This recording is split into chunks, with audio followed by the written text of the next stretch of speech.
Hello, my beauties and bees. Hello and welcome, and thank you for joining me for another weird, weekly weird segment here. One of my favorite topics when it comes to this segment of the show is the lost civilizations. Right? I love lost civilizations. It's not just Atlantis or Lemuria. I like the more obscure ones. I like the city of Z inside somewhere deep in the Amazon. Right? I like the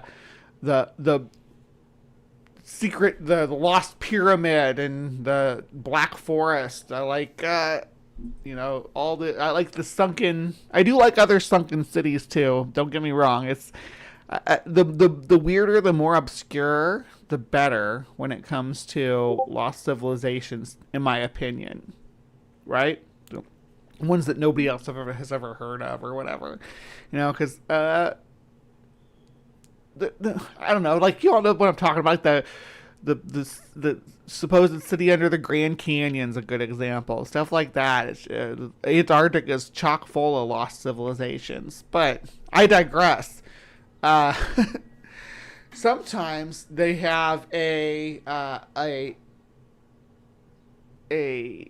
biblical. Do I even call it biblical? Because we're talking about Mormons here. We are talking about. I mean, they call themselves scriptural, right? Like, it's Scripture Central is what they call themselves, and they got Jesus all over the place here, right? But are they really? They have some bizarre geography that goes along with their mythology, because because they found the plates in the new world, so they had to spin it that this was a new world development. Yeah, that the Native Americans were these lost tribes and all this. It gets wild. Anyway, holy moly, let's dive right in, because we're going to talk about some geography. Now, this is their latest video discussing the geography. Ever since the Book of Mormon's publication in 1830, readers have wondered where exactly in the Americas it took place. Over the years, a variety of traditions and interpretations have been proposed. While the Church of Jesus Christ of Latter-day Saints... And it's mostly colonial brain stuff saying that Native Americans couldn't have done this and had to be Israelites. ...does not have any official position about the precise location of the events of the Book of Mormon. Leaders have offered wise counsel on how members should approach study of the topic. Beginning in 1830 and throughout the 19th century, most readers assumed that Book of Mormon events took place throughout both North and South America. It was assumed that South America was the land southward, the narrow neck was within Central America, and North America was the land northward. An article for the Ohio Observer and Telegraph reported that Oliver Cowdery, Peter Whitmer Jr., Parley P. Pratt, and Ziba Peterson were teaching that Lehi and his family landed on the coast of Chile 600 years before the coming of Christ. 19th century publication. They landed in Chile. They crossed the Pacific. The Indian and the Pacific, I guess. So not that easier Mediterranean journey and then crossing the Atlantic, which is the Atlantic's rough enough at that time frame. No, they had to. Instead, they went all the long way around from, I guess, along the coast of. Let's look at this. So, hold on. We'll just pull up. Give me a second here. We're gonna do map time. It's the map. It's the map. It's the map. All right. So, here we are on Earth, right? On Earth is real. So, a couple of ways they could have went. Could have crossed over to the Persian Gulf, or they could have went down the Red Sea to the Gulf of Aden, and then Regardless, it's going to take them along the coast of India. Going to go on Sri Lanka. I don't know. Are they going to sail across the Bay of Bengal? Are they going to go north? They're going to go south from here. You got the Sundarbans, these big islands here, right? A lot of stuff in the way. Australia down here, because you remember they're going to Chile, which is way down here. So Australia's on the way, but I guess they could have island hopped across the South Pacific on their way to Chile, right? That's quite a journey that they made. Did anybody get me coffee yet? No, not that I see.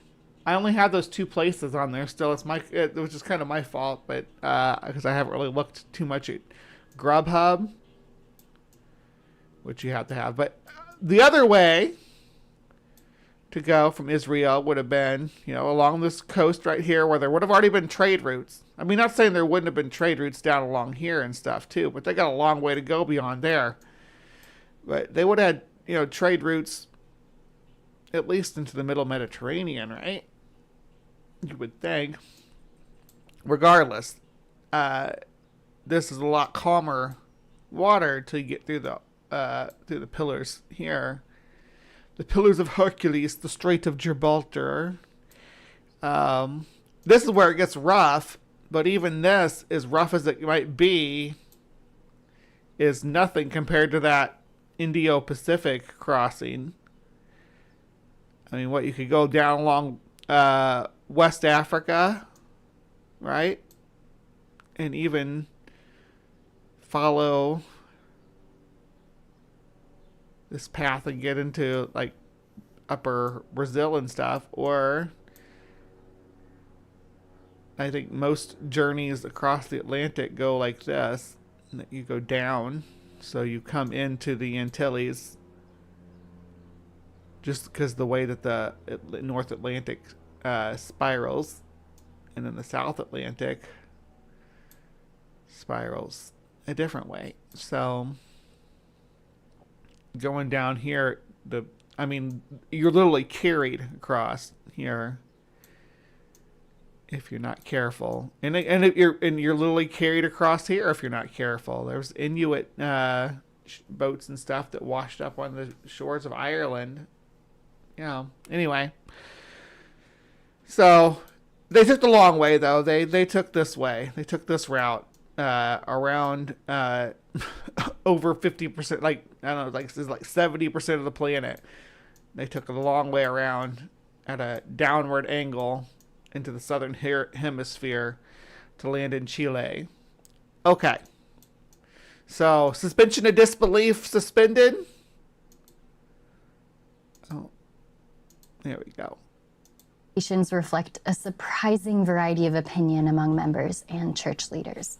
The locations of Lehi's Landing, the land of Nephi, the land of Zarahemla, the river of Sidon, the narrow neck of land, and the land of desolation were all debated.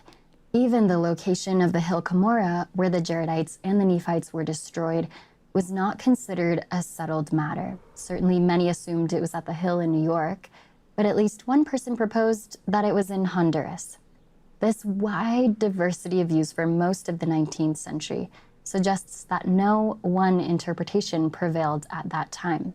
In 1920, the church removed references to modern geographical correlations in the Americas that had been added to the Book of Mormon by Orson Pratt in 1879. Get it together, Orson. You can't just put your own interpretation all over our holy books and say Honduras.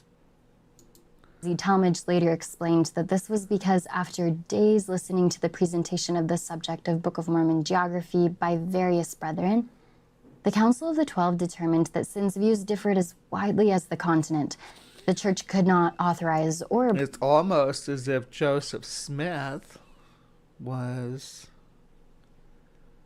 unfamiliar with the landscape of North and South America, but vaguely knew the shape and kind of ran with it.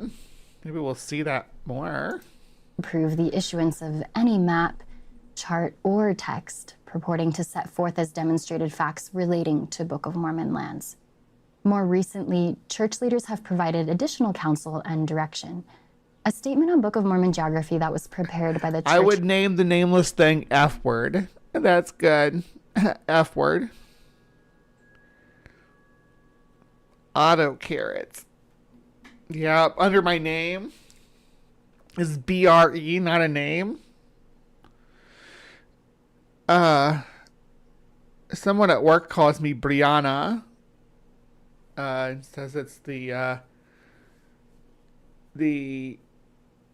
Romanized, or what would you call it, Latinized version of my name. Hispanic version of my name. The puppy's name is Henry, and they told me the puppy's name would be Enrique, which I like. I kind of wish I could just call him Enrique. Because he does Enrique when he poops on his puppy pads. But he poops on the puppy pads, which is fantabulous. All right. Historical Department and reviewed and approved by the Quorum of the Distracting myself talking about a puppy. Yeah, but if Brie was short for anything like serious, like I say, oh, it's short for Bumblebee and stuff like that. But if it was short for anything serious, it'd probably be Brielle. Would be my full name. If I was making Brie short for something. I don't know if I'm comfortable with that, but maybe. Brielle Priscilla McCune. Doesn't sound bad. Brie Priscilla McCune sounds better to me, but I like Brielle. Than the First Presidency, states that the church's only position is that the events the Book of Mormon describes took place in the ancient Americas. The church does not take a position on the specific geographic locations of Book of Mormon events in the ancient Americas. It further states individuals may have their own opinions regarding Book of Mormon geography and other such matters about which the Lord has not spoken. However, the First Presidency and Quorum of the 12 Apostles urge leaders and members not to... I thought it was like an angel or something that told them what the Book of Mormon said. Wasn't there an angel? What was his name? What was the angel's name that told... Well, Mormon was, one of the yarn spinners, allegedly, but yeah. Advocate those personal theories in any setting or manner that would imply either prophetic or church support for those theories. All parties should strive to avoid contention on these matters. Without endorsing any specific map, church leaders have encouraged those who do pursue their own research on the subject to pay close attention to the details of the text, which we hold to be revealed. There you go, Moronia, something like that. It was, Moroni. So, it wasn't like God speaking it. It was Moroni speaking it, which we don't even know this Moroni guy's credentials. Did anybody even check his ID before you just believed him? Scripture. In an editorial published in 1890, George Q. Cannon stated, "Of course, there can be no harm resulting from the study of the geography of this continent at the time it was settled by the Nephites, drawing all the information possible from the record which has been translated for our benefit." However, Elder John A. Woodsoe cautioned the conclusions drawn from them... So it's like this whole religion founded on alternative history with faux geography that they got to try to now match up with. This is just beautiful. It's clear that North and South America are the remnants of the Undying Lands after the Valar changed the shape of the world that last time. Or I guess it was Eru Iluvatar who changed the shape of the world and removed the Undying Lands from the circle of the earth and left the new continents or the new lands in their place. Often the southern one was called the Dark Land, which is where Ungoliant lived as well, the giant spider. So, yeah, I mean, that's what we're doing here, right? Tolkien did it better. though they may be correct, must be held as intelligent conjectures.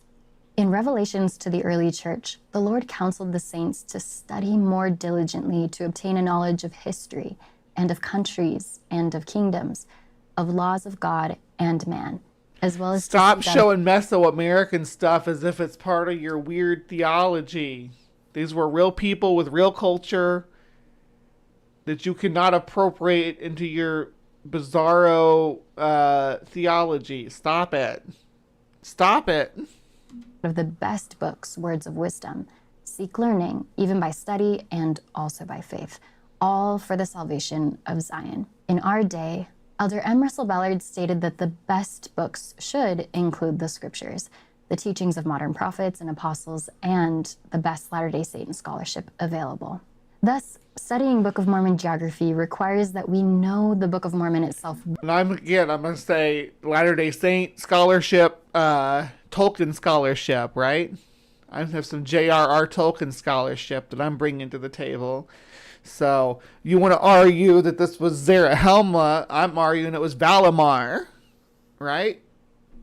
Yeah, let's say that. The Aztecs were definitely gods. They were definitely the Valor and the Maiar and the Vanyar elves. The Native Americans actually have Vanyar elf blood. Yeah, that's why they're so much leaner and fitter than the average European derp.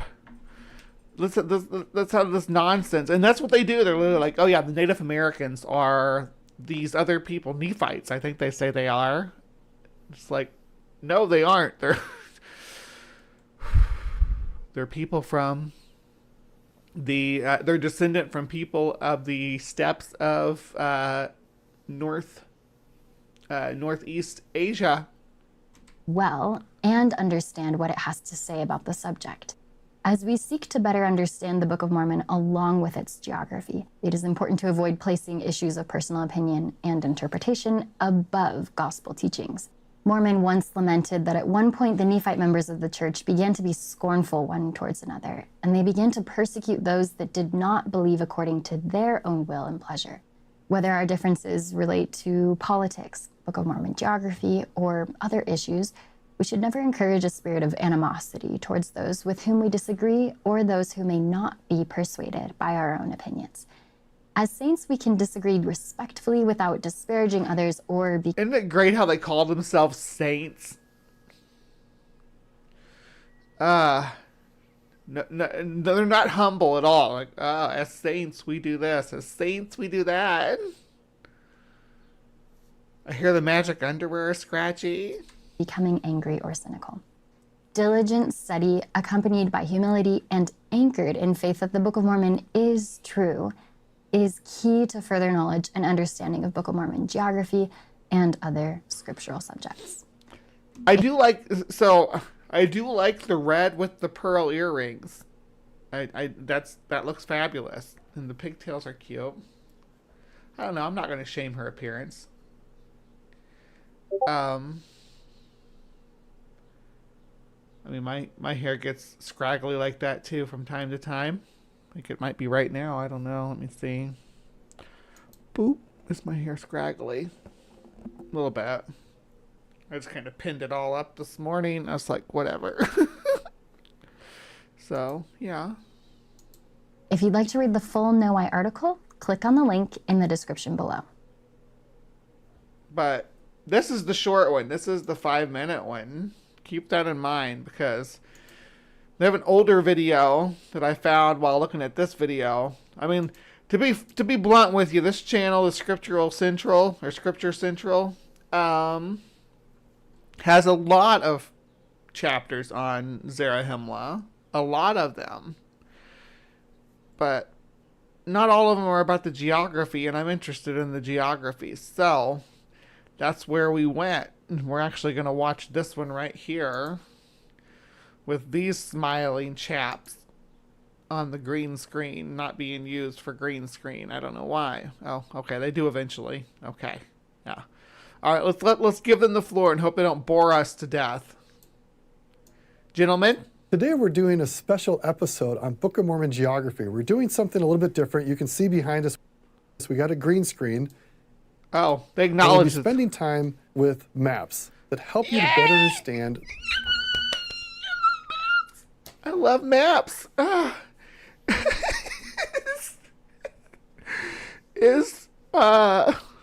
Am I in the desolation? Is that where I live? Am I in the desolation?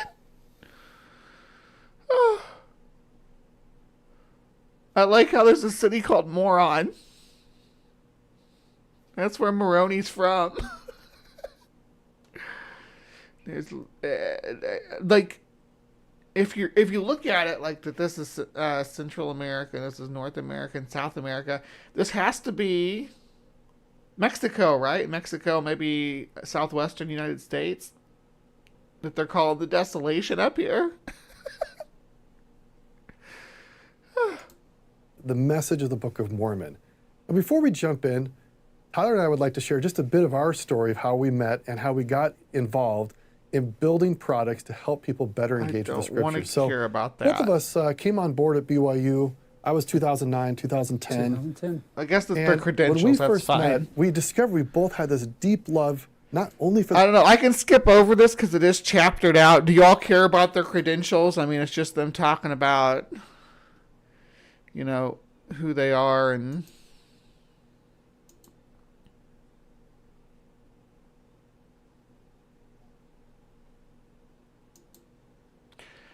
I think we'll just move past that. There's like 48 minutes of this to go, so. Okay. Although we do have a full hour to fill now, so I'm good with that as well because the Space Monkey segment's only going to be 15 minutes like usual for the bestiary, so 15 minutes to a half an hour, something like that. Maybe not even that long. Let's dive in. The very first thing I need to make really clear is what is an internal map versus what is a geographical model? Oh, yes. Yes. They're doing it. They're doing it. Bonk. Land of the... So, in this map, they're calling the... This one over here, I don't know how well you guys can see this. They're calling the Hudson Bay area the desolation. Right? There's no Great Lakes. They're calling the Midwest the land of the bountiful, or the land bountiful. And then, looks like from, was it Ecuador to the Guyanas, calling the land of Zarahemla. And then south of that, like by them, by Chile and whatnot, they have the land of the Nephi. On this one, the land of the desolation is north of the Great Lakes. The land of the bountiful is the Ohio Valley. Land of Zarahemla is the upper Great Lake area, I guess. You call this Illinois, Nauvoo, the area where Mormons got excited about. Iowa, Illinois, Missouri, where those three come together. Whatever you want to call that. Zarahemla, let's just call it that. I'm going to start telling people I'm from Zarahemla because that's the area I'm from. Like the city I lived in and grew up in is about 40 miles south of Nauvoo. And that Nauvoo, Illinois, that's where the Mormon church has its roots after the Joseph Smith, the con man, led his people out west, and then they went on west to Salt Lake City after a lot of stuff happened. There's a whole history there to it that maybe we'll cover someday. I'm not covering it now, but that's why they want this area to be Zarahemla, and they'll say, "Oh, it's on the banks of the Mississippi somewhere." And you got another map here that's like, "Oh, it's all Mesoamerica, right? It's all Aztec, Mayan, Toltec kind of stuff." And they'll have the land of desolation up here in Mexico, land of the bountiful like in South Mexico, land of Zarahemla, and was like Belize. Probably considering Guatemala part of that too. The land of the Nephi as like down here like Panama, maybe. Anyway, yeah, and then different interpretations of where this could be. This is like an early Tolkien map here. How the book describes it, I guess. That's external in nature. Internal versus external. An internal map doesn't look... Yeah, okay. So, land northward, desolation, narrow neck of land, the Sidon River, wilderness of Hermounts. There's Moroni on this map. The Nephi are down here. Get archaeology, anthropology, artifacts, ruins, linguistic studies, DNA studies, political elements. It simply looks at what does the Book of Mormon itself say about the locations that are mentioned inside of the book. So an internal map says you've got 531 pages in the Book of Mormon. You've got over 550 specific geographic references mentioned in the book. You've got multiple migrations and multiple movements of people. An internal map is inside. Is an internal map. Like, when I think internal map, I think, like, within the context of the story, right? Within the... with it, like, it's because usually it's like a fictional. It's like you open up the book and you look inside, and there's a little in the internal maps in there with you, so you can follow along with characters' journeys. That's what an internal map is to me. He's talking about what you can an internal map being what you can build yourself based on the different geographical descriptions. There's a difference between, like, if I looked again, I'm gonna make a Tolkien reference because that's what I know best. If I took the map of Middle Earth, right, and compare, and then I'd never seen that before, and I tried to draw a map based on what's described to me in the story, I would not consider that an internal map, which is what they're claiming is an internal map here. People. So what an internal map does is it says, how could I put together a relational comparison type map based on just what the book says, not based on what commentators or other scholars outside of the book, but just stick with what does the book say. Now, the danger with this is that they will use words like mountain, wilderness, borders, land, city, and whenever you're trying to make a map, you have to make a judgment call on what does a wilderness look like. Because in 1 Nephi, when they're traveling through the wilderness, we know exactly where they're going in the old world, and we can go there and look and say, oh, this is what Nephi's calling a wilderness.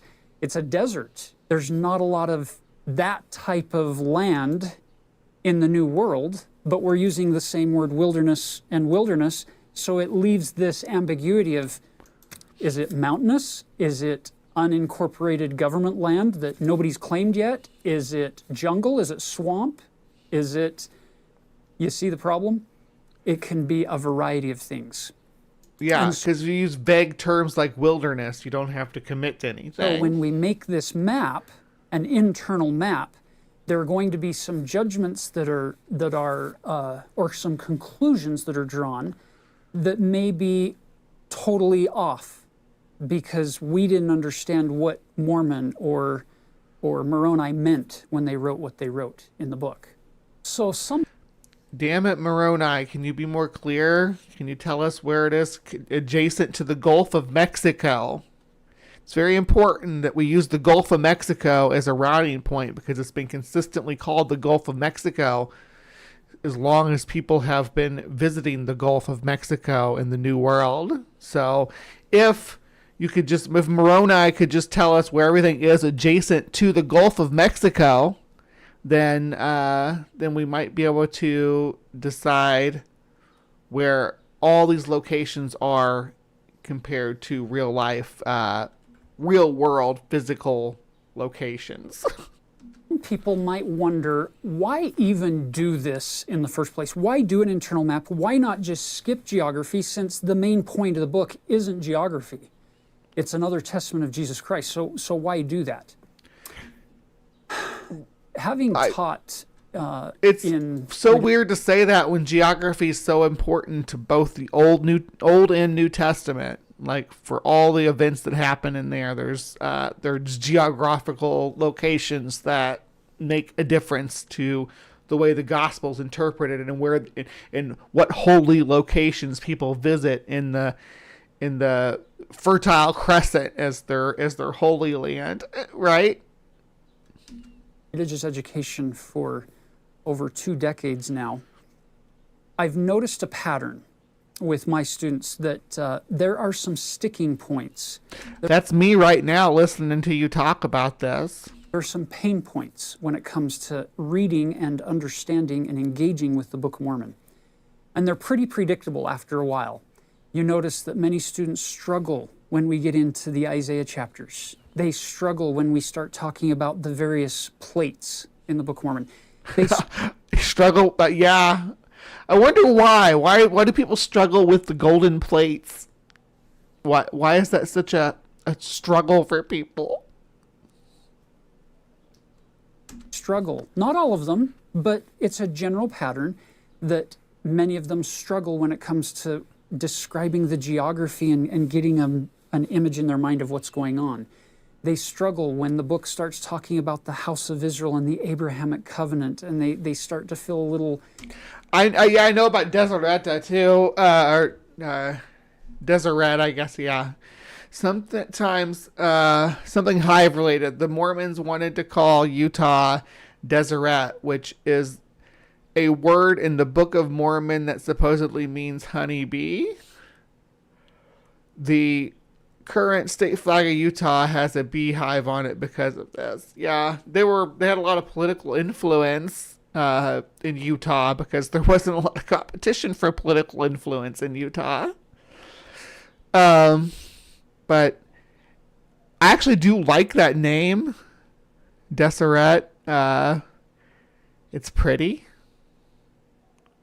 I would be cool to say you lived in Deseret, but distant from it because they're confused. Human beings traditionally don't like feeling confused. They don't like feeling ignorant or feeling like they don't understand what's going on. And it can actually create feelings of distance between them and the text when they open it up and say, well, I don't know what this is saying. And so consequently, they will end up just breezing over the words because they're supposed to read from the Book of Mormon, right? If we can start to minimize those pain points and give resources to help people say, oh, wait a minute, I get this Isaiah passage, or I understand this Abrahamic covenant element here. But do you think you're doing that, or you just making more confusion by saying, hey, you know what, don't worry about where this place is? Because I think it's important to understand where locations are, and we're going to get into it. I'm going to speed him up a little bit, though, because he talks kind of slow. What do you think? We'll do 1.25 speed right now. Or, I can see in my head now what's going on with the geography that's being mentioned. Up 1.5. All of a sudden, they will engage at a deeper level with the text. Not so they gain a testimony of the geography, but so that they feel a greater connection to these real people in real settings with real problems going on around them.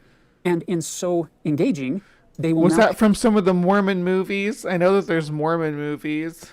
Our minor league baseball team is also called the Salt Lake Bees. The Deseret News. I know that because, is it Owen? Yeah, Telltale, I think, had some things he shared from there before. Pay more attention to what they're reading and feel less confused, and all of a sudden principles of the gospel will begin to become clearer to them, and they will be able to find the attributes and the characteristics of Christ, dealing with these people more clearly, and consequently, they'll be more equipped to be able to see God dealing with them in their own life today better. That's why I started this journey 9 years ago at BYU of developing this internal map. What you're looking at right here, this is version number 42. In other words, this is an iterative process. Because I started with a really simple one, version 1. And then teaching, noticed, oh wait, that can't be there, so I moved some things and saved it as version 2. And then I saved some other things. And before you know it, then I hired a really gifted student. I have to thank Josh Cotton for the look and the feel of what you see here. He was a brilliant illustration student who created this particular look. And then I've modified and moved things around. So, let's see, like, you got the wilderness of Hermounts as mountain, is the Andes Mountains, I guess. You think if someone saw the Andes Mountains, they'd have been like, oh, them some mountains. They would just call it a wilderness. But if anything was to be called a wilderness, it'd be the Amazon. But you got Zarahemla, the metropolis of your narrative, right in the middle of the Amazon. And these mountains over here, are these the Brazilian highlands? I wish I could put this side by side with the geography. Yeah, let's see. Do we still have the map up over here? We do. Okay. So, it's putting like Zarahemla right there. And this is the wilderness. It's like Peru and stuff.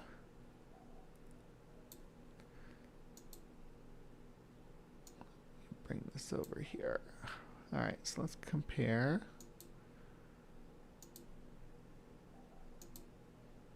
That'd have to be the Brazilian highlands, right?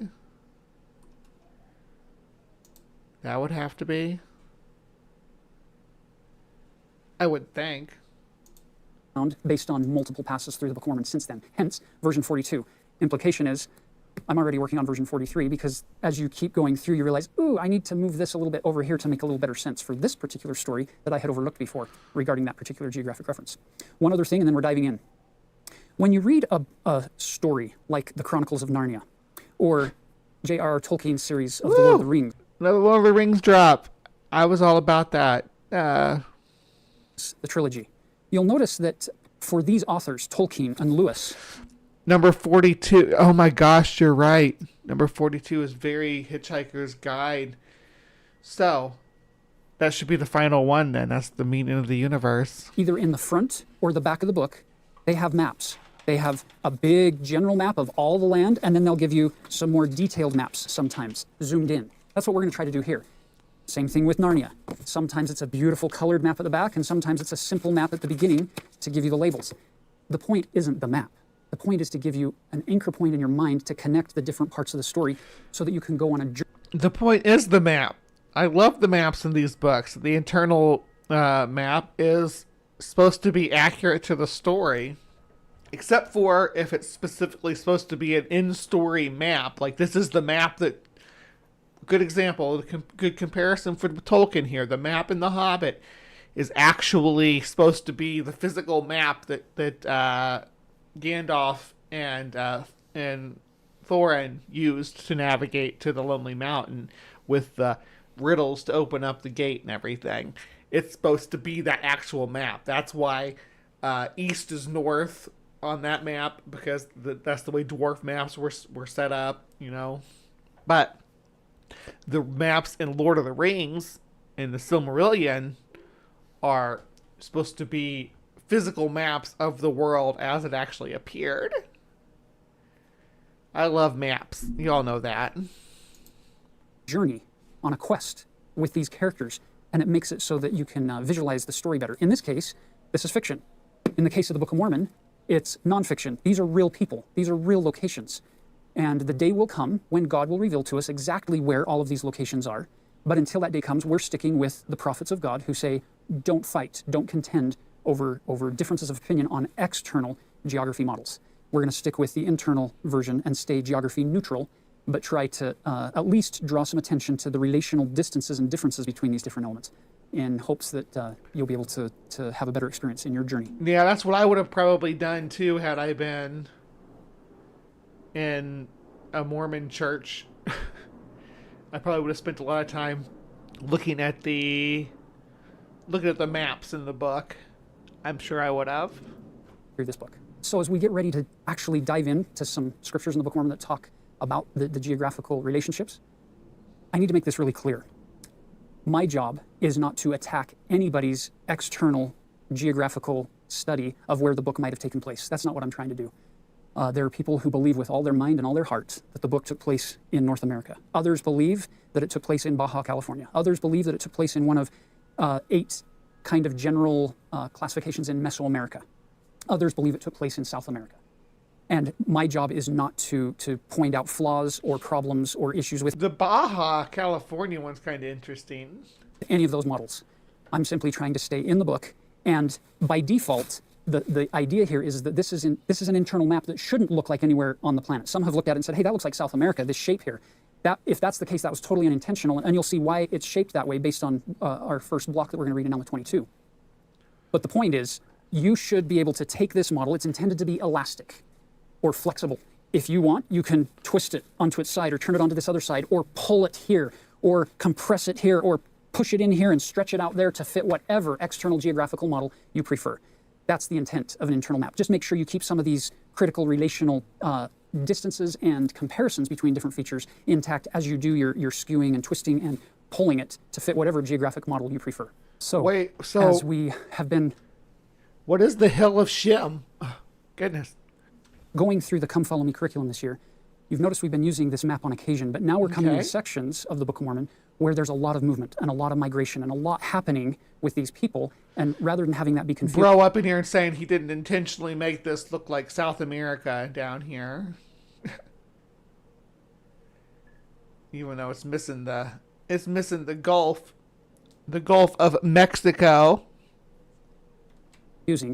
that's the reason we're doing this special video, is to kind of orient you and give you more of a lay of the land so the geography doesn't become a distraction and it doesn't become an arguing point or a point of contention for us against anybody's external model, but simply to say, look, here is kind of what's happening in this particular chapter or this particular story as we move forward in that Come Follow Me curriculum.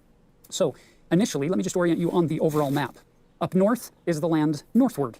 It's where the Jaredite story predominantly takes place. And ironically, this story covers a much longer period of time, as well as way bigger populations than you get with the Nephites, Lamanites, and Mulekites later on in the timeline. However, you'll notice we don't have very many cities listed, we don't have very many geographical features, and it's kind of cloudy and unknown up north because Mormon didn't choose to give us very much detail. Very little geographic detail up north.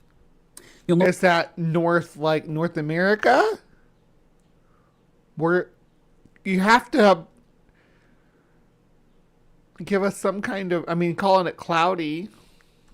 Yeah, get on with it. The land southward is divided into 2 areas. You have the land of Zarahemla to the north, the land of Nephi to the south, and the land of the first inheritance to the west in the south. This is where the vast majority of the Book of Mormon takes divided into 2 areas, describes 3 areas. Place, is in the land southward, and you'll notice most of our geographical references come from the land of Zarahemla.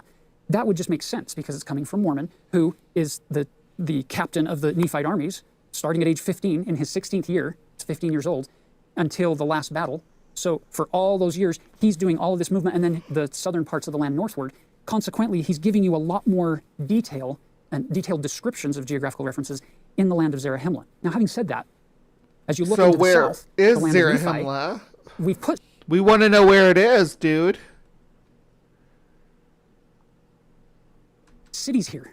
But the reality is Mormon doesn't tell us this city is 1 day journey east of this city or 3 days journey north of that. He doesn't give us any of that detail, which is interesting. You would kind of expect that. It seems that Mormon hasn't spent much time in the land of Nephi. Especially if he was a soldier leading armies. Like, if you look at their travel logs of any armies, they keep track of how many.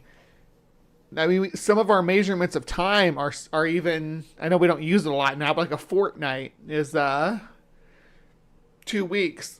And they would use that as a measurement of distance between places. And armies are what it was literally made for, distance between how many difference between these forts. Because they wanted, if you were to maintain an empire, you needed a fort every 14 days travel on your on your kingdom. So it was very, I mean, it's just like, but they didn't have horses, I guess. So their fortnights might have been like tapir speed. Yeah, tapir speed, because what else were they riding if they didn't have horses? But there's all these stories about cavalry and horseback soldiers and explorers and stuff. Come on, it's tapirs. It has to be tapirs, right? Who's with me? What else were they riding? I don't know. Could you domesticate a tapir? I think if they were in South America, they could have domesticated terror birds. That would have been badass, riding around on terror birds. They wouldn't have been mistaken for horses, though, that's for sure. So what could have been a horse down there? So he knows, he's read off of the records that he has about these different places mentioned, but he's not giving us the geographical relationships. So be very careful making any judgments on our particular location of the cities in the land of Nephi, because it's a whole bunch of guesswork. I'm here to make judgments because this is the kind of the nature of my show here. I look at the claims that you're making about the structure of the world and say, nah, that's not right. That can't be right scientifically. Whereas when you come into the land of Zarahemla, he's a lot more detailed. And so we're a little more certain on the relational placement of those particular things. Now, let's dive in. So we've already covered a lot of stories this year in Come Follow Me. And let's dive in, and immediately Ember brings up the wooden submarines. Let's take a look at where we've been so far and where we're going in the future. So we began in the New World with the entrance in the land of the first inheritance, back in the end of 1st Nephi. Then you got the great split of the Nephites and Lamanites in chapter 5 of 2nd Nephi, where Nephi tells us he traveled many days' journey into the wilderness with all those who would follow him. And after many days, they founded a place, and they called it the city of Nephi and the land of Nephi. So the Nephites are going to be here in this city and land of Nephi and Shiloh and this region. It's so weird that no matter what, if you're landing on the west coast of the Americas, which seems to be the claim here, you get a hell of a journey. Again, you're going around like 3/5 of the planet to get anywhere, to get even remotely close to North America or South America. It's even further for South America, which seems to be what the map implies. About 400 years until the Lamanite aggressions and wars become so bad that in about 200 BC, the Lord inspires King Mosiah, Benjamin's father, to leave the land of Nephi and travel northward. And the distance between Nephi and Zarahemla, based on other stories that we've covered in the Book of Mormon so far, like Limhi and Alma after Abinadi's story, tells us that it's about a 21-day or a 3-week journey to get from Nephi to Zarahemla. So that kind of gives you an idea of the distance and the spread. We also on foot. So looks like Zarahemla is in the heart of the Amazon. And that this implies that the Amazon River is the River Sidon. Which, okay, whatever, but it's going to take more than 3 weeks or 21 days to get through even a fraction of the Amazon. also get some clues about this land of Nephi where they first settled, in that when King Limhi's people escaped, the Lamanite soldiers who followed them northward into the wilderness, after a day, they get lost in the wilderness and they're so confused, they can't follow Limhi's group, and they also can't figure out how to get back home to Nephi, to the land of Nephi, city of Nephi rather. So the land had to be such that they were totally disoriented, and they wandered for many days until they found Amulon. So that just kind of gives you the lay of the land in the south part. So the majority of the rest of the Book of Mormon story is going to take place here in the land of Zarahemla, including that long section at the end of Alma that we're going to cover later on about the war chapters. Now let me give you some examples of where this geographical reference point, this internal map, can help us make a little better sense of those war chapters. If you turn to Alma chapter 22, verse 27, all the way over to 35, happens to be the single most densely packed in section of the entire Book of Mormon regarding geography. It's where Mormon, the abridger, pauses in his story, where he's been telling the story of Lamoni, and now in chapter 22, King Lamoni's father, and that... He's like, it's almost like the author got to this point in the story, he's like, oh shit, I gotta reconcile all these locations now. Let me see. that king over all the Lamanite lands becoming converted, and he pauses to now describe some of these geographical features. So you'll notice in verse 27, where we pick this up, the king is going to send this proclamation throughout all of his land. So keep in mind, this is the land of Nephi, where the Lamanites live. Notice how he describes it here. He sent this proclamation throughout all the land amongst all his people who were in all his land, who were in all the regions round about, which was bordering even to the sea on the east and on the west. So you'll notice the land of Nephi needs to stretch from the sea on the east to the sea to the west, coast to coast. And look at its northern border. It says, it was divided from the land of Zarahemla by a narrow strip of wilderness which ran from the sea east even to the sea west and round about on the borders of the sea. And I'm going to tell you right now that this is a problem with Tolkien's maps too, but at least he's like appeals to magic to explain it. But mountains don't meet at like squared angles like this, right? Of course, they keep putting mountains anywhere it says there's wilderness, which is kind of weird because I don't think a wilderness necessarily is mountains. Wilderness can be mostly, I think, a forest land when I think of wilderness, but just anything that's not been cultivated is wilderness. So it can be desert. Like he said that earlier in the video, though, so I don't know why they keep putting mountains in that place. Seashore. You'll notice that this little narrow strip of wilderness, it needs to run all the way from sea to sea. Whatever that wilderness is, whether it's a mountain range, whether it's a desert, a swamp, a jungle, whatever the wilderness is, it's got to go from sea to sea, separating these two lands. Okay. Notice also that it runs through the borders of Manti by the head of the river Sidon, running from the east towards the west, and thus were the Lamanites and the Nephites divided. So you'll notice Manti is always listed somewhere near that narrow strip, that dividing point. It's one of the entry points between the land of Nephi. So I guess my question is, at this point, why don't any of these Hebrew names like Noah, why don't they stick around? Helam, Aaron, why are these place names no longer what stopped them from being used? I guess I don't know. In the land of Zarahemla. And it's always listed, Manti always seems to be associated with the head of the river Sidon. Now, a quick word about the river Sidon. It says there at the bottom of verse 27, through the borders of Manti by the head of the river Sidon, running from the east towards the west.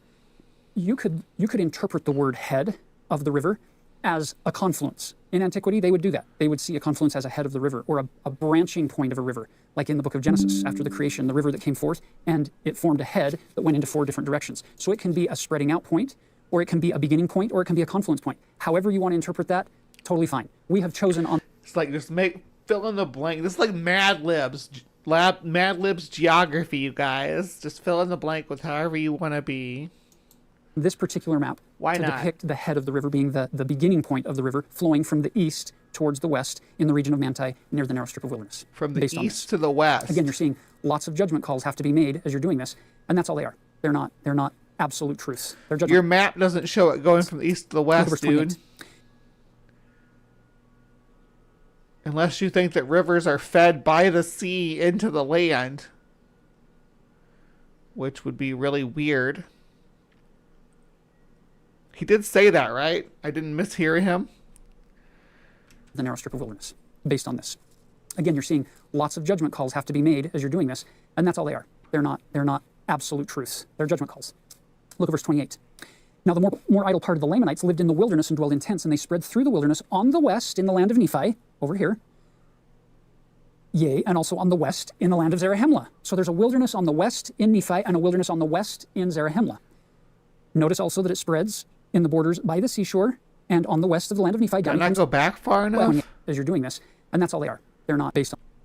Totally fine. We have chosen on this particular map to depict the head of the river being the beginning point of the river flowing from the east towards the west in the region of Manti near the narrow strip of wilderness. Beginning point of the river flowing from the east towards the west. Where? To depict the head of the river being the beginning point of the river flowing from the east towards the west. Your river flows from the west to the east.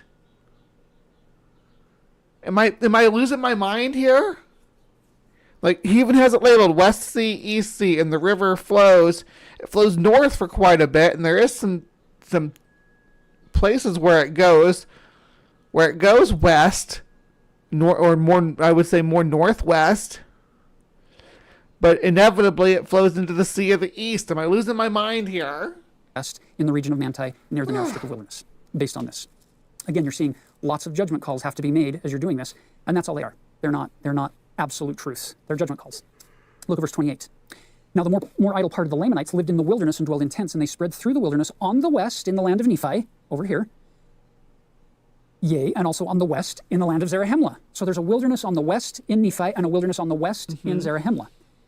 Notice also that it spreads in the borders by the seashore and on the west. There's also a place called Melech, and nobody talks about it, and it makes me sad, because if my name was Melech, I'd want people to talk about me. To the land of Nephi, down he comes to the south again, in the place of their father's first inheritance, and thus bordering along by the seashore.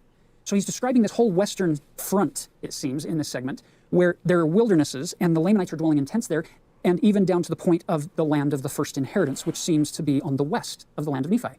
Why? Because now we shift in 29 to the other side, to the east. I don't see Notice, land of inheritance also, on your there were many map Lamanites either. on the east by the seashore, whither the Nephites had driven Am I them. missing it? And thus the Nephites were nearly surrounded by the Lamanites. Nevertheless, the Nephites had taken possession I of see Shimnilon.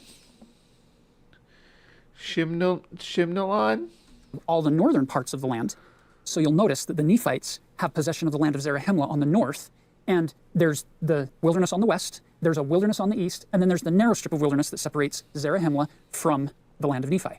And the Lamanites have started to fill in these wilderness areas dwelling in the tents surrounding the I Nephites. want to know where the kind land like of a horseshoe, inheritance is. all the way up to Are you standing in front of the land of inheritance? Is that why I haven't seen it? Sir, step like 2 paces to your left, because you can stand over that western sea and see the whole map. Instead of standing in the middle. If you're going to be talking about your map. Just, there's nothing in that western sea. Like, to your left, there's a huge blank blue space. Big enough for you to stand in. Why are you not standing in it? to the land on the north, which is bountiful. Look at verse 30. And it bordered upon the land which they called desolation, it being so far northward that it came into the land which had been people and been destroyed by, of whose bones we have spoken, which was discovered by the people of Zarahemla, it being the place of their first landing. So it seems that the Mulekites landed up north and then came into the land of Zarahemla, whereas the Nephites landed down south and then eventually ended up coming into this middle ground in the land of Zarahemla. Look at verse 31. The Mulekites came from there up into the south wilderness. You'll notice we're coming from the land northward up into the south wilderness. Again, not looking at up and down being north and south orientation on a map, because they're not doing that like we do. They're looking at the lay of the land, and they're going up into the land of Zarahemla here. So picking it back up in verse 31, and they came from there up into the south wilderness. Thus the land on the northward was called desolation. The land on the southward was called bountiful, it being the wilderness, which is filled with all manner of wild animals and other things. Look at verse 32. Now it was only the distance of a day and a half's journey for a Nephite. Desolation is a city and a region. And the city of desolation doesn't appear to be in the region of desolation. Well, maybe it is. Fight on the line bountiful and the land of desolation from the east to the west sea. Now we have to pause here for a minute because there are a variety of ways you can interpret that passage. And I'm not sure which one is the actual accurate way. So the way I've chosen to interpret it here is if you were to draw a line between bountiful, the city, and desolation, the city, you've got a line that's going north-south. And from anywhere on that line, it would take a Nephite a day and a half to go from the east. You'll notice he didn't say from the east sea. It's from the line bountiful desolation on the east out to the west sea. So anywhere from here out to the west sea, it's going to take a Nephite about a day and a half to make that journey, which means the whole land doesn't have to be a day and a half's journey from the east coast. Well, then your scale doesn't match up with what you talked about down here being a 21-day journey. That's 3 weeks compared to a day. A day journey on a map where that would like be like this between these two cities, based on the scale you gave earlier, these two cities would be about a week apart. 7 days. This would be 7 days. So what you just showed a second ago as being a day's journey between those two locations doesn't match up to scale. Coast to the west coast, near bountiful or desolation. Now moving on. Look at the second half of verse 32. Thus the land of Nephi and the land of Zarahemla were nearly surrounded by water. Hence the shape that we've chosen to use here to depict that particular phrase, that if you combine the land of Zarahemla, the land of Nephi together into what we call the land southward, it says it was nearly surrounded by water, that whole land. Hence this depiction, this shape. There being a small neck of land. Okay, I think I see inheritance down here. Is this the land of inheritance? Between the land northward and the land southward. Again, there are a lot of ways you could interpret the phrase a small neck of land. And This is one of many versions of an interpretation of that little phrase. Now, you'll notice that the Nephites have taken control of the northern part up into Bountiful and Desolation because they don't want to be completely surrounded by the Lamanites, although they are nearly surrounded by the Lamanites because of them having tents and living in these wilderness areas on the west, south, and east of the land of Zarahemla. So later on in our Book of Mormon study, we're going to see how Captain Moroni is eventually going to push all of those Lamanites out. Here we go. That's what I'm looking at here. Okay, so I think I see, if we turn the closed caption off, this is called First Inheritance down here. Okay, so, and that does look a lot like Chile. I guess they could say it's California too. But again, as we covered, landing anywhere around here from Israel is going to be a journey. Even if they took off from Korea or something, if they traveled across land all the way to, wherever up there, they obviously if they traveled through this region up here, that would have been quite memorable in their tales. But they talk about traveling by sea, so we're assuming they crossed the Pacific. So whether they went to California, Baja, Central America, Chile, it doesn't matter. It's all insanely far around the planet to go. And Joseph Smith didn't know about the scale of the Earth, I assume. But I'll keep beating that drum. Behind me is the original location of the raptor paddock at Jurassic Park, but we have come here what is that? to see much. I didn't mean to do that. By the Lamanites, although they are nearly surrounded by the Lamanites because of them having tents. Clint's Reptiles, which is a much better program than this. Just so you know. Living in these wilderness areas on the west, south, and east of the land of Zarahemla. So later on in our Book of Mormon study, we're going to see how Captain Moroni is eventually going to push all of those Lamanites out and then fortify that narrow strip of wilderness between the two. So as we take this larger map and now zoom in on where the majority of the Book of Mormon story takes place for us. Most of our stories take place in the land of Zarahemla. So we zoom in here with the narrow neck on the north and the narrow strip of wilderness on the south. This is where the bulk takes place. We need to make this very clear. I like to pretend that Manti is inhabited by mantis people. When the Book of Mormon refers to Zarahemla, you have to look carefully at what's going on around it. Is it referring to the land of Zarahemla, which is the northern part of the land southward? Everything between the narrow neck and the narrow strip of wilderness? Or is it referring to the region of Zarahemla that's more in the central part of the land? Or is it referring to the capital city, also called Zarahemla? So you have land of Zarahemla, and the city of Zarahemla, and the regions around about. So that's where it can get a little confusing as you jump in here, is you have to keep straight these different terms that are being used. The other thing to notice... You could call it the Zarahemla Empire, the land of Zarahemla, and the city of Zarahemla. That might narrow it down. Between the narrow strip of wilderness and the narrow land or whatever between the seas. Is the Book of Mormon mentions predominantly four entry points or access points between the land southward and the land northward. So the first one is over here on the east seashore. It says it's in the south near the narrow strip of wilderness. It's called Antionum. That's where the Zoramites live. Can you see why Alma and Amulek and Zeezrom and others of his sons went on this mission to teach the Zoramites? They don't want to lose that entry point into the land into the land of Zarahemla, because it's kind of a critical military position. The next entry point that gets mentioned... I sort of wish I was a Zormite. A Zormite sounds badass. Be Bree, queen of the Zormites. Who wants to be a Zormite with me? Post a Zormite in the side chat. I don't care what you think a Zormite is. Just whatever you think a Zormite might be, post it in the side chat. To let me know if you want to be part of my Zormite army.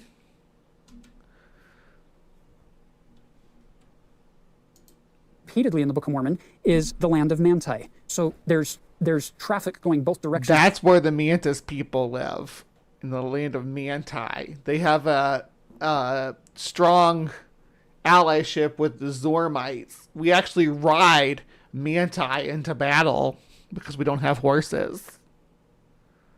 It's between the two lands near Manti.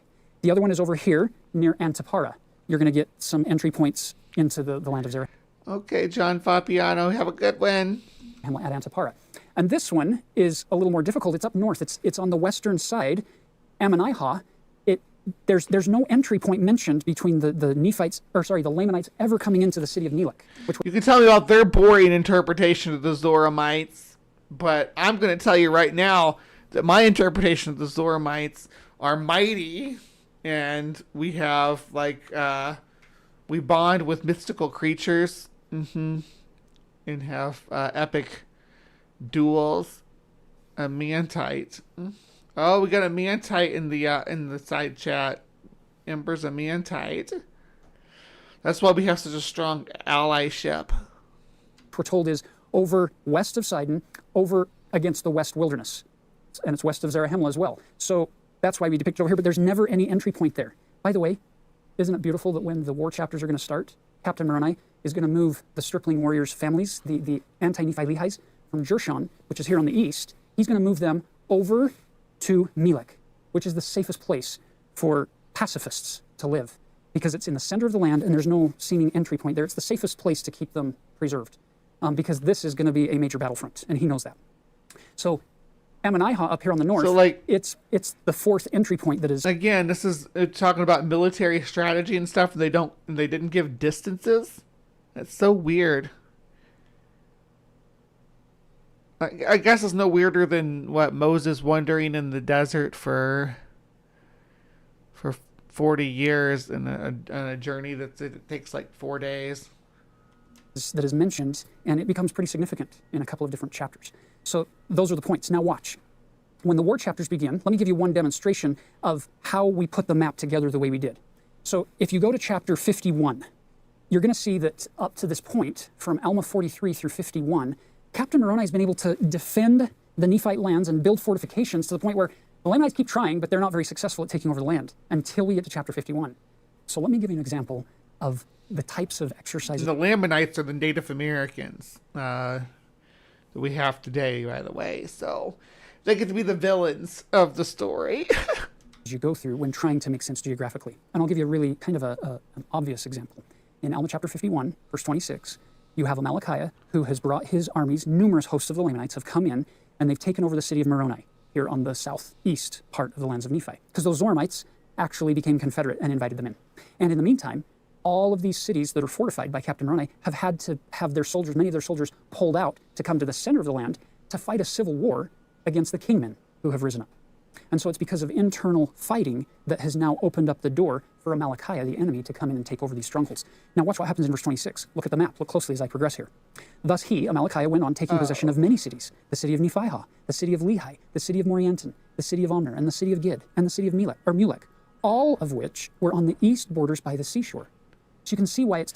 Like, all these names, though, like, there's all these named cities, right, that were, apparently, like, settled by people. There would be remains of these cities, and yet nobody remembers these people.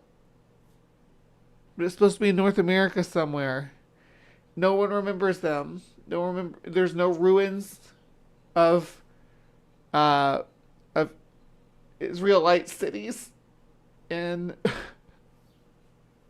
there's dozens of them. Look how many there are. Look at that. There's at least 20 on the screen right now, and this is just a portion of the map. So where are all these? It's like, oh, where's Lost Zarahemla? Where's Lost Zarahemla? But where's Lost Bountiful and Noah and Ammoniah and Gid and Omner and Aaron and Moriaton and Lehi and Nephihah and Moroni and Manti? Where are these places? Where's the city by the sea? Where's Angola? There's ones he's standing in front of, too. Depicted this way in a south to north orientation, going from city to city to city until he came to Mulek.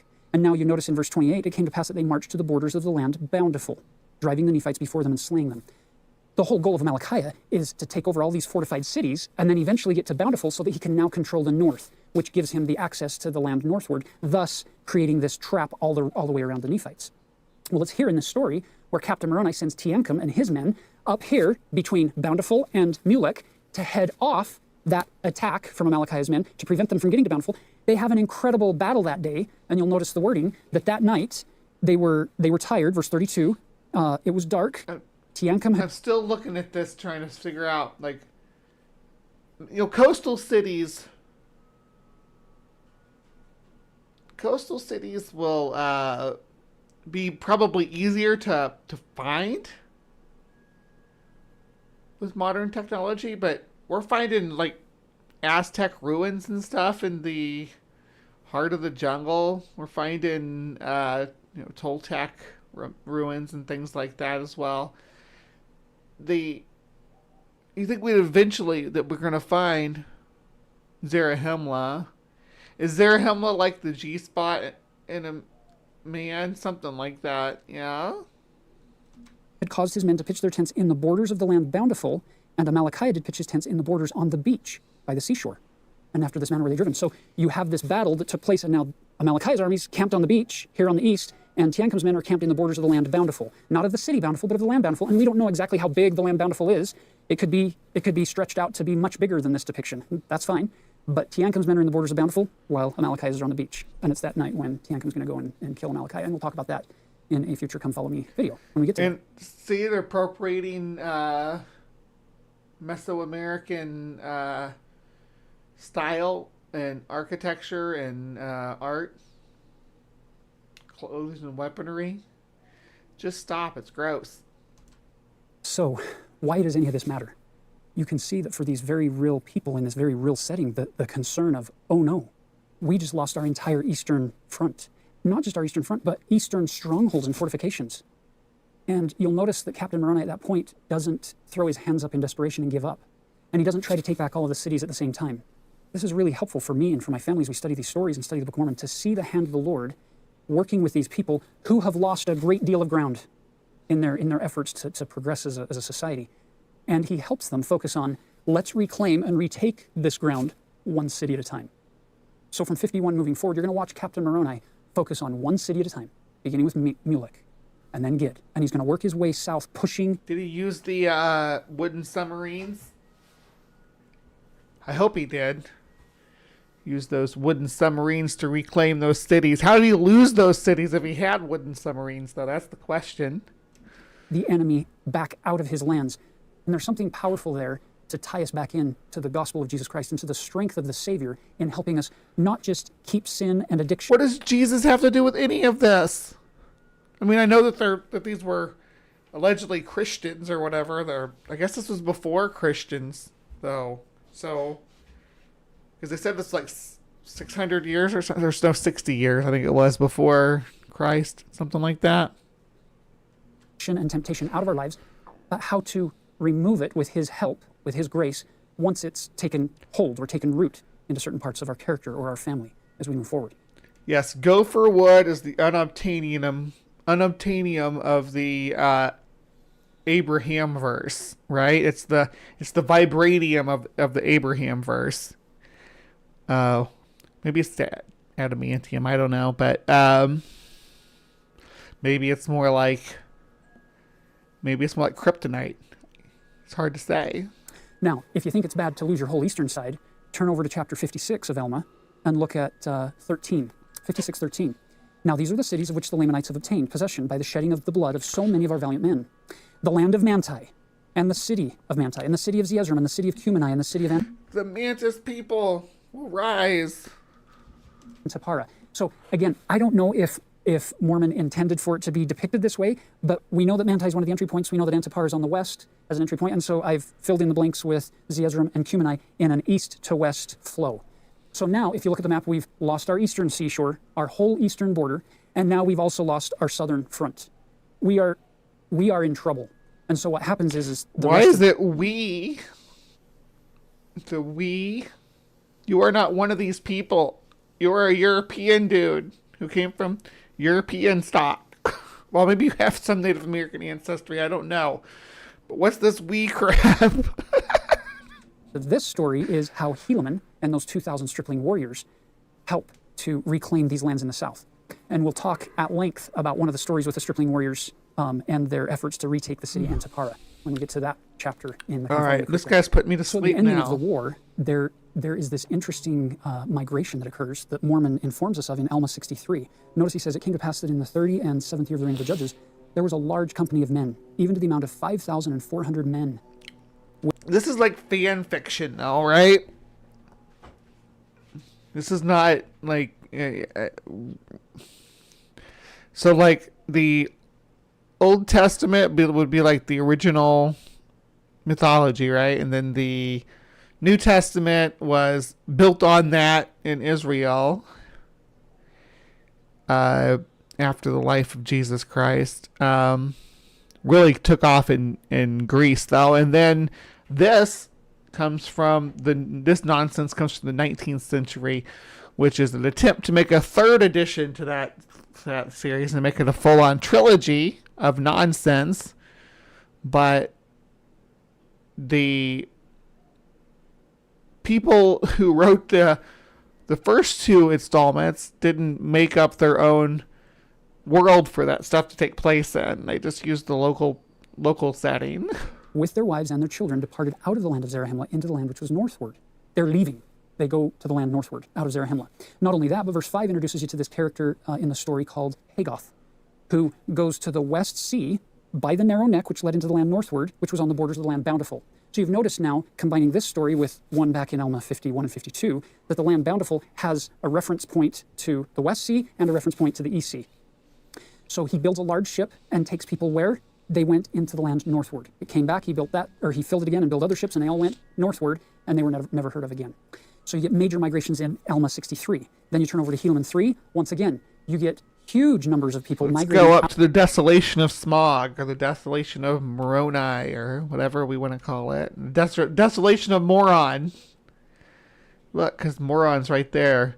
Let's go to the desolation of Moron. Of the Nephite geopolitical central point to the land northward. Notice how it No, go back. Go back to the desolation of Moron. I wanted to see more of it. Verse 3 of chapter 3 in Helaman. Why is there a place called Teencom? Eek.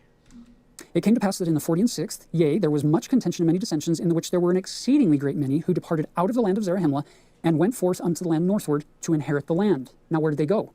They didn't just go straight north. They did travel. There's a place called Kamara. But to an exceedingly great distance. These cities don't have so much that they names, came to though. large bodies of water and many rivers. And even they did spread forth into all parts of the land, into whatever part it had not been rendered desolate and without timber, because of the many inhabitants who had before inherited the land. And so they were going up and they're spreading into all parts of the land. Then the rest of the story doesn't follow them. We don't get their stories. We don't get their prophecies or their revelations if they had them. Our story in the Book of Mormon stays in the land of Zarahemla. And towards the end, then Mormon, who was living in the land northward, his dad migrated into the land southward, and there at age 15 he takes over as the chief captain, and the rest of his life is spent among the people in the land southward, in Zarahemla, and then things migrate north in preparation for the last battle into the land northward. Okay, that's as far north as we're probably going to get on this map. But are those the Great Lakes? Up there by Qumran? Is this the Appalachia? At the hill Cumorah, in the land of Cumorah, depicted here in the north. It's fascinating as you look at the whole story flow of this Book of Mormon, that there was that one part in Alma 50 and 51 where Captain Moroni sends his people to the east seashore to build up all of those cities that we lost. But as far as migrations are concerned in the book, where people are migrating away from the Book of Mormon lands, where this Joseph Smith was like a hustler. If he had put his writing skills to internal consistency and just wrote some fiction, like, that would have been cool. He would have been, instead of Tolkien, it would have been 100 years earlier the fantasy genre would have took off. Of course, with a lot of cringy stuff, because at that time, it was perfectly acceptable to cast the Native Americans as the Lamanite as the enemy, right? is taking place, the geopolitical center point for the Nephite civilization. Every single one of those migrations in Alma. Harkening back to Injun Joe from the Mark Twain's fictional world. 63 and Helaman 3, they all go northward. Whether they're traveling by boat or by land, they all go northward. They don't go west, they don't go south, and they don't go east at that point. They're all headed one direction. So to conclude, brothers and sisters, the Book of Mormon is another testament of Jesus Christ. It is an instrument that was prepared by God. Is it a testament of Jesus Christ, or is it a testament of Moroni, or Joseph Smith, or Mormon? Is it a testament of Mormon? Where's Jesus Christ coming into the narrative here with what you've told us so far about this geography and stuff? For our day, to gather the elect out of the four corners of the earth and bring them into this covenant relationship with God. This book is so good, you could spend a lifetime exploring it through a variety of lenses or using a variety of approaches. You could explore it simply for its archaeology aspects, through its weather depictions, through its political description. What archaeological? No. Where? You didn't bring any of that or anything political or weather related. None of it. You didn't bring up any of it. Looking at DNA studies, looking at plants, animals, metals, languages, anthropological, linguistic studies, geographical You did none of studies. that. And none of that But at the end supports of the what day, you're claiming here. I don't have a testimony of any of those things because there are so many questions that remain unanswered in each of those areas. And I do have to mention here that when it comes to questions of geography or questions of archaeology or linguistics, that there's an important distinction to remember. Absence of evidence is not evidence of absence. So we don't know what the Lord will yet reveal concerning all of these different aspects of the Book of Mormon. He could have made it really simple, but he didn't in these cases. He messed it up and put a lot of European cultural stuff in the New World, including fucking horses. That's the main one that gets me, horses. He doesn't want, it seems, that he doesn't want our testimony to be based on these kinds of facts and provable features. He wants us to come unto Christ because we have faith in the Lord Jesus Christ, because we trust him, even though we don't have all the answers. And that to me is a motivating factor for learning just enough about the geography or the linguistics or the anthropology or the archaeology to be able to better visualize, but not spend all my time focused on that element or that aspect or that lens. Why? Because there should be Holy Lands. Ooh, he's a ghost. Look, maybe he's the nameless thing from Berkeley Square. Barclay Square. This is like an analogy that a dear friend and colleague of mine at BYU named Mark Wright shared with me on one occasion.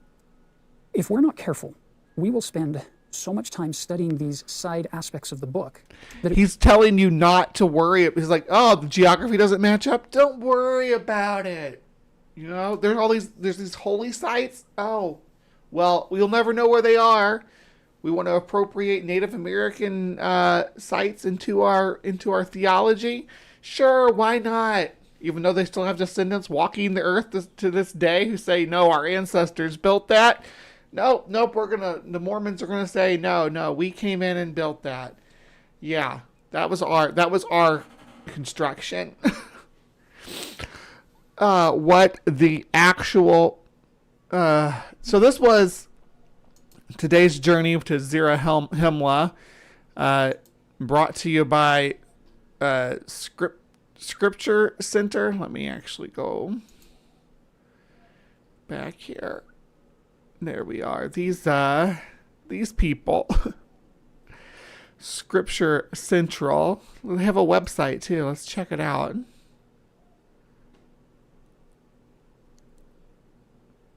The Book of Mormon, Old Testament, New Testament, Pearl of Great Price, Doctrine and Covenants.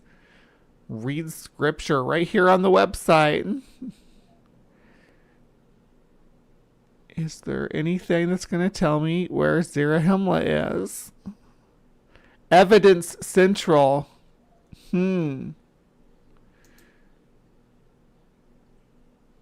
Let's see here. Satan's origin story. What's that have to do with evidence? Nephite teachings among the Lamanites. Enoch's divine favor. Is the book of Enoch considered canon in the Mormon Church? What even is this? This is not evidence. I thought it was gonna be like, here's a relic we found in this location, or some foundations we found along this riverbank, or something like that. Nope. Isaiah's monster. Ooh, that sounds cool. I didn't know there was going to be monsters involved. You're kind of winning me over. Let's see. About.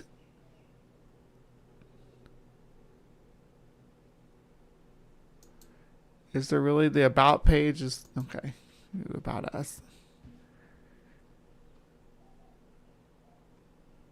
Illuminate. Defend. Ooh, there's a mission statement. Scripture Central builds enduring faith in Jesus Christ by illuminating the Book of Mormon and other restoration scripture, making them more accessible, defensible, and comprehensible to people everywhere. Gives a breakdown of, and if you wanted to write them, they're in Lehi, Utah. Wonder what Lehi, Utah is named after. This is evidence here too. Is it the same one? I bet it is. Yep. So whether you go to Evidence Central or Evidence, it's going to take you to Evidence. See? Okay. Anyway. Frickin' Book of Mormon. What a weird piece of literature. Have you been convinced that Zarahemla was a real place and all this geography is real? Until they find a location that they claim is Zarahemla, I think I'm done covering Zarahemla. From here, I think that wraps it up for me. It's like it's wherever we want it to be. It's absolutely. I don't want to call it deflection, avoidance. I don't know what to call it, but it's cringy. It's absolutely cringy. Where do you even go from there, right? Where do you even what do you even say? Anyway, thank you for joining us for this Week in Weird. Come back every Saturday because we do this every Saturday morning, live from the Hive after Cryptic Corner. And I was initially spotlighting it on Wednesday nights as a standalone premiere, but I haven't been doing that lately. So there's that, but I might go back to doing that again at some point if I feel the need. Yeah, I was hoping for more taper too, more tapier. All right, so please remember to be kind. Take care, and we will see you next time.